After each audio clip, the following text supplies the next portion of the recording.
Okay, so in this live, we will be answering a question on Microsoft Fabric community. This is actually a question about Power BI. So this is not an Excel question, but I am just trying to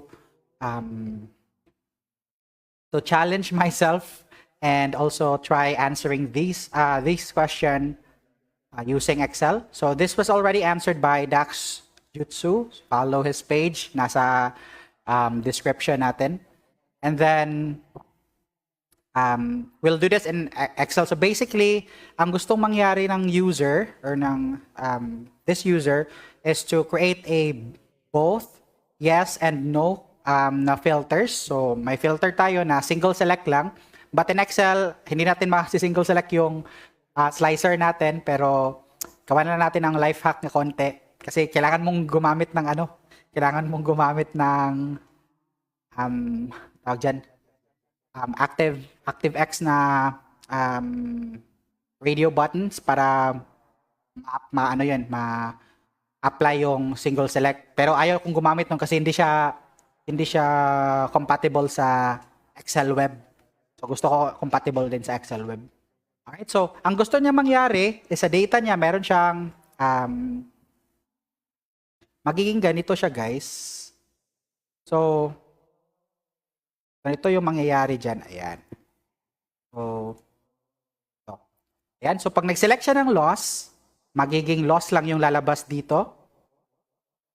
Ayan. Ayan. Tingnan natin sandali lang. Tingnan muna natin si Dax Jutsu sa kanyang mga pangyayari. Ayan. So ngayon, si Win na yung lumabas. Nawala yung loss or yung loss na selection or sa chart.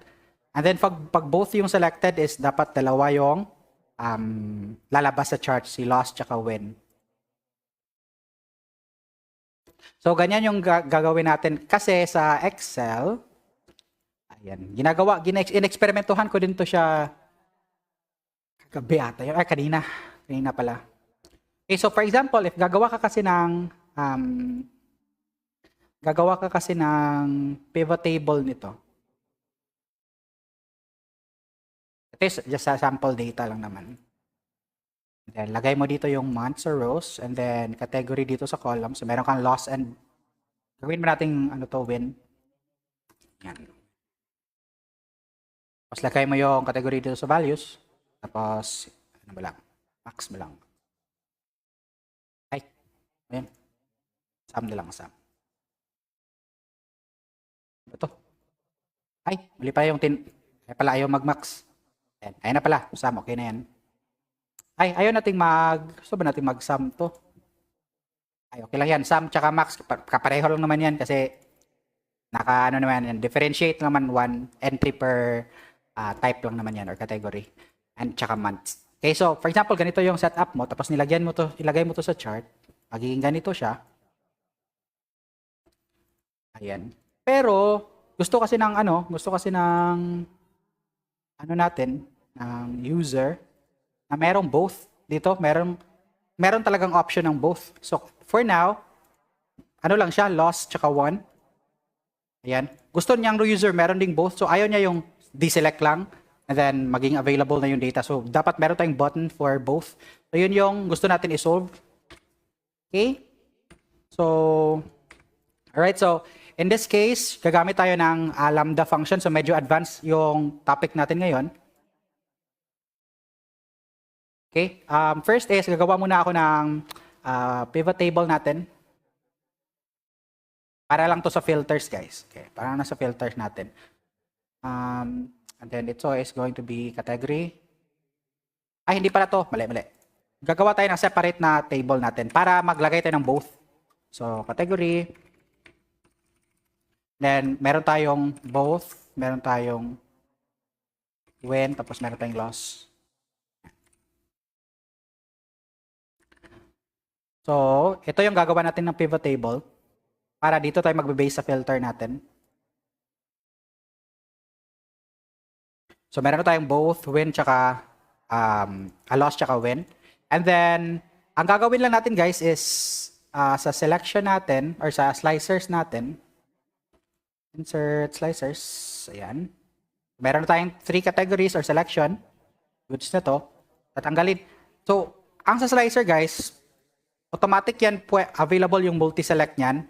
Ito kasi yan multi-select. Pero, kung hindi naman naka-display yung header natin, mawawala yung multi-select na button. Pero, makakapag-multi-select ka pa rin using control. So, if you hold control, ayan, dalawa na yung masiselect mo. Ayan, makaka-multi-select ka pa rin. Pero, let's just, assume na hindi ito makakapag-multi-select. Yun lang yung goal natin. Kasi, kung gusto mong ayaw mag-multi-select yung tao o yung mga users mo, guys, kailangan mong gumamit nitong, ito, mga radio buttons. Option buttons. So, yan yung gagamitin mo. Hindi yan, compatible sa Excel web. So, hindi ko yan gagamitin. Okay? So, ito lang yung gagamitin natin. So, yung mga alam lang naman na pwede mag-control, yun lang yung makakapag-control. Pero, yung i-reference natin na cell lang guys, is itong cell na ito lang yung i-reference natin as our selected filter. Or current selected filter. So, regardless if, for example, mag-filter siya ng loss, ayan, dito lang na filter yung natin i-recognize. So, ito, papangalanan natin na selected filter. Pinangalanan ko na selected filter. Para kapag sabi ko, selected filter dito, ayan, kung ano naka-filter, yun din yung malalabas sa natin, value natin. And then, gagamit tayo dito ng let function. So, ilalagay din natin sa isang cell lang yung formula, guys, including na din yung mga headers. Nakalagay na din sa cell. So, ang header natin, header muna tayo. Going to be this.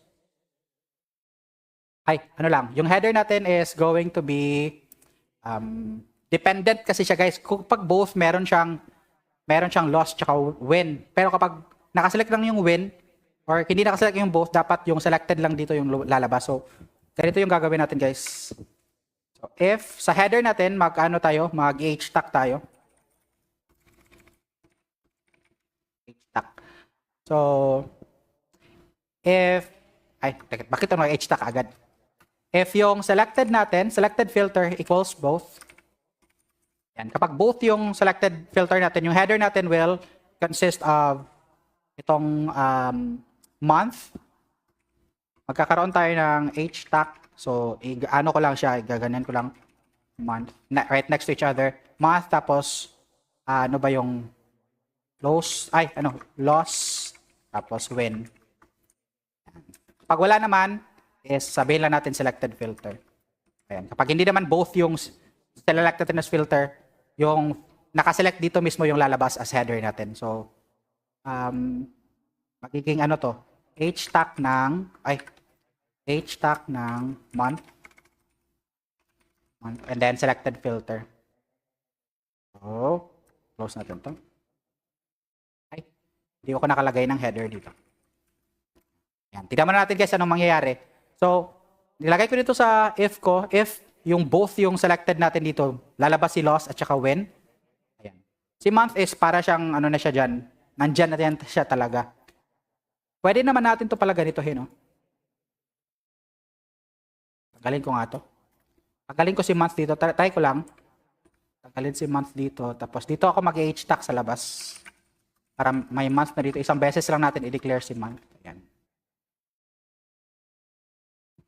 Tapos, h-stack, tapos month, if, ayan, ito yung value natin. Hindi naman, if, bawal ba mag-if sa h-stack? Hindi naman ata.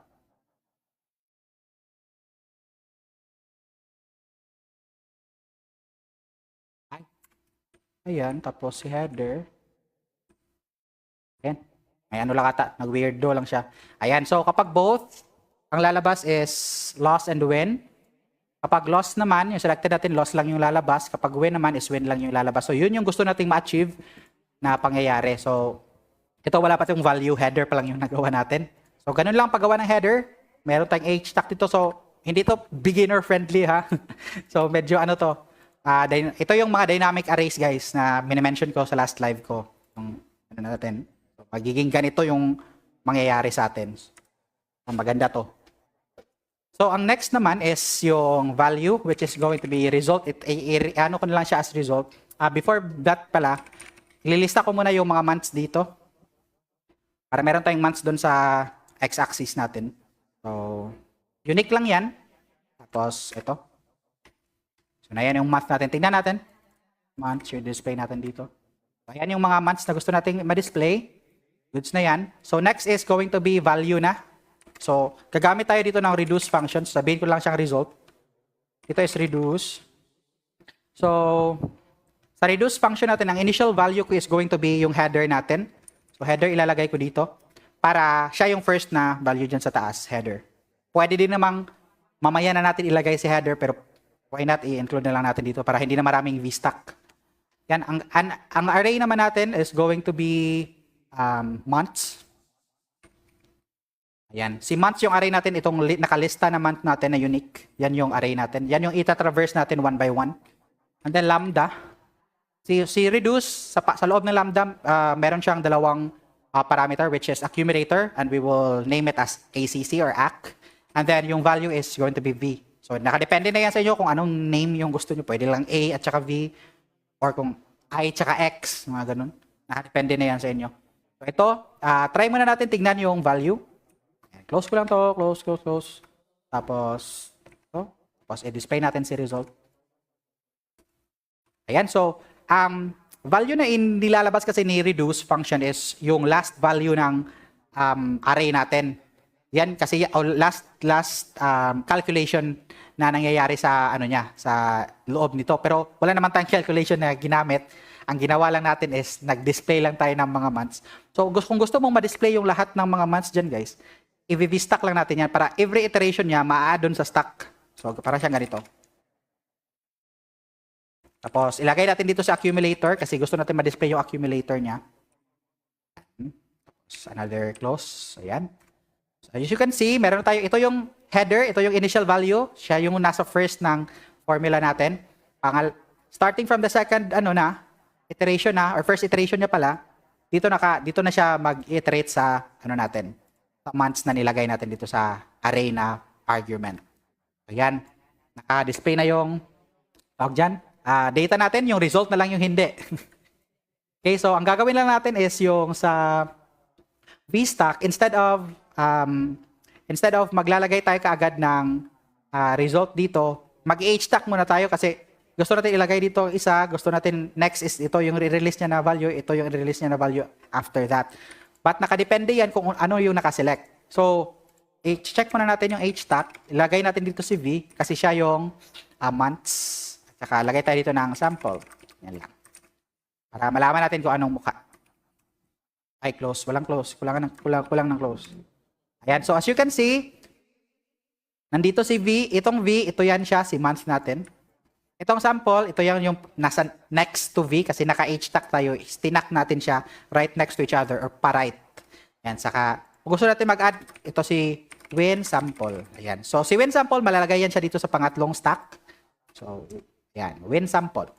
So yan yung gusto natin i-access na mga columns or cells dito sa reduce function natin. So ano ba ang mangyayari dito sa sa reduce function? Check muna natin kung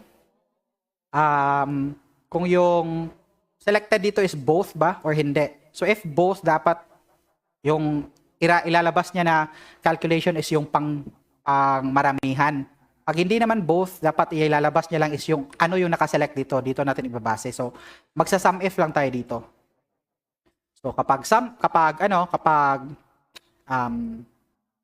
tayo, so, if selected filter equals both, capital pala itong both. Tatanggalin ko muna itong win sample kasi medyo magulo. So, bakit ako may equal dito? So, if ang selected filter natin is both, dapat dalawa yung i-display niya, si loss tsaka si win. So, yun yung kukunin na lang natin. So, ang gagawin lang natin dito is sum ifs lang tayo dito. Sum if natin is itong close kasi yan yung gusto natin i-display na value. Kahit hindi naman tayo magsa-sum actually, pero pwede itong x lookup yung gagamitin mo, pwede din yan. Pero sum ifs na lang. Mas mabilis ata si sum ifs kaysa kay lookup. I don't know. Pero pwede namang sum ifs lang yung gamitin natin. So, ang gagawin natin dito is yung month niya is equals to V. Ayan. Ay, month is V. Ayan.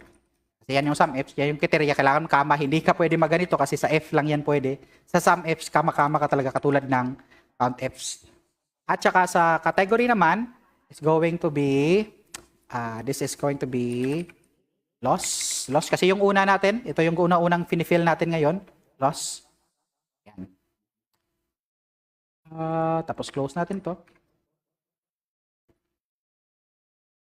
Ayan. So, pero, gusto natin tong, sa tabi niya, gusto natin din i-display yung win. So, mag-h-tag lang tayo dito.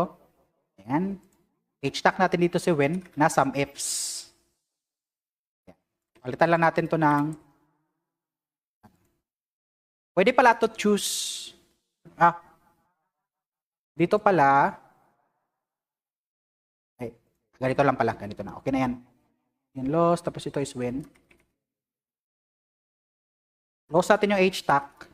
Tapos sa value if false naman, if hindi both yung ano niya, if hindi both yung selected filter niya, it means isa dito sa category lang natin yung kukunin natin. So isang line lang naman yan para dito sa lalabas dito na part. So gagawin dyan, hindi na tayo mag-h-tag. Magsa-sum ifs lang tayo. Sum ifs, ito pa rin. Tapos yung month natin, going to be equals to V. And then yung category natin is equal to selected dito. Kapag hindi both. So, either win or loss. So, ang gagawin natin is selected filter. Ayan. Tapos, i-close natin. Close. Tignan natin kung asan tayo mag-close.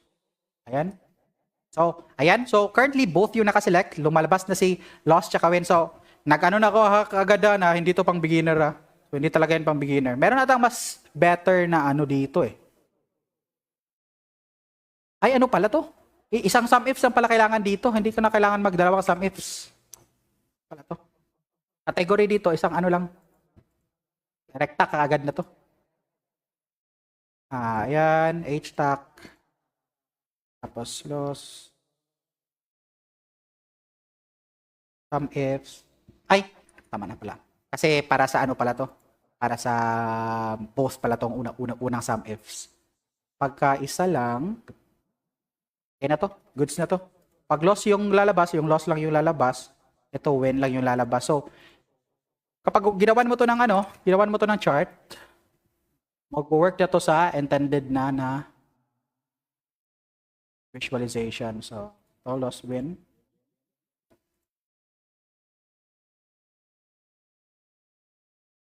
Result.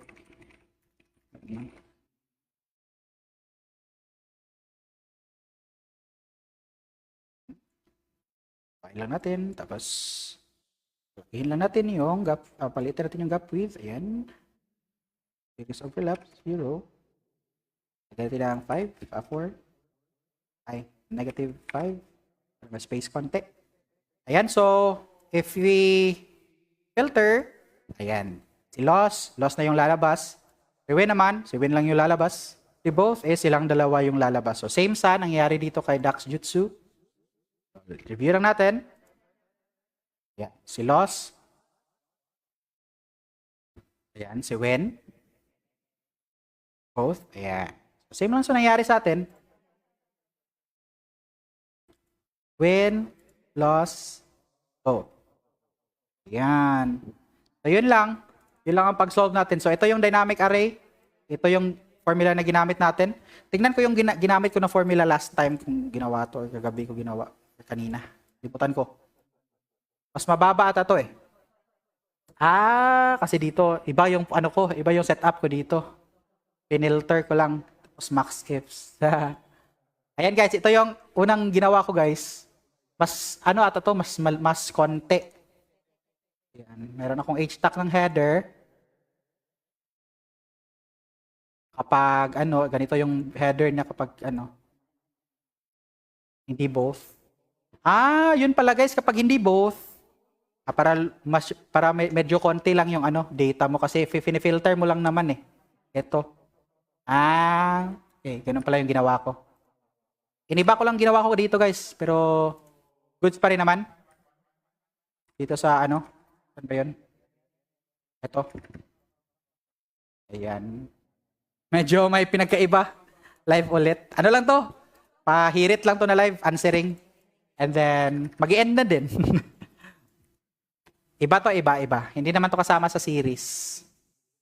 Ayan yung ano natin guys, dynamic na chart. And then, including yung dynamic na data natin dito. Na pag-aggregate natin ng data. Yan.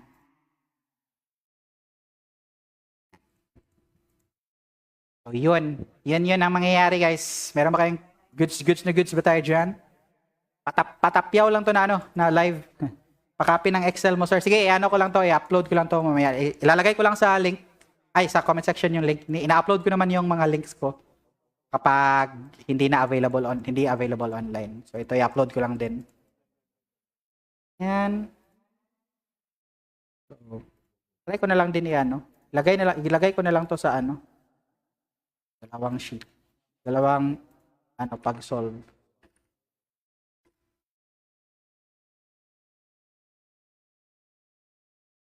Lagay ko to doon sa kabila.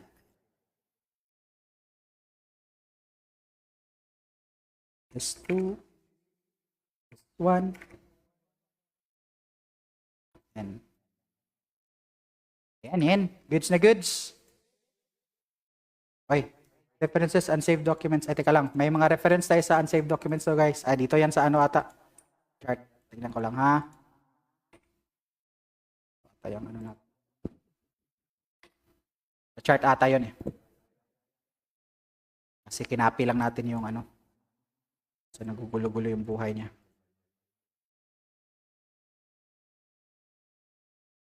Pati dito sa Pati dito. Gawin lang natin is insert tayo dito ng pivot table. And, tapos sizer. And, tapos sizer settings, data, display. And tapos insert ng and tapos move ito. Start title. I move din yung legend to top. Start title. Closed by month.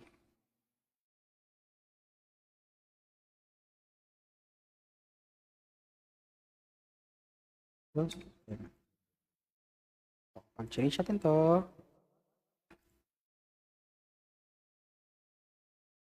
Ayan. Tayo ulit. Dapat. May ba? Nakalink pa to. Ano naman ito nakalink na? Wala. Ito. Break all. Kulay dyan minsan eh. I-break all natin yung list. Lahat sir, akin super simple ang dynamic array ko. Unlike sa'yo, super complex. Diyan naman talaga nagsisimula lahat. Okay lang yan. Yung mga unique, yung mga ganyan-ganyan. Okay lang yan. Kasi kapag may lambda na mga medyo mahaba na yan eh. So, pinapractice. Ako rin, nagpa-practice lang din pa ako nito. Pero medyo may knowledge na ako konti. Pero hindi pa talaga ganun ka. Pag nakatingin ako dun sa mga financial dashboard, competition. Paano yan iniisip, guys? Din kayo guys, mag-install din kayo ng Excel Labs para kapag hindi kayo sanay dito tumingin sa dito sa formula bar, maganda naman tignan yung mga formula dito. Ito range formulas. Ito. Ayan. Formulas. Dito tayo sa Ayan.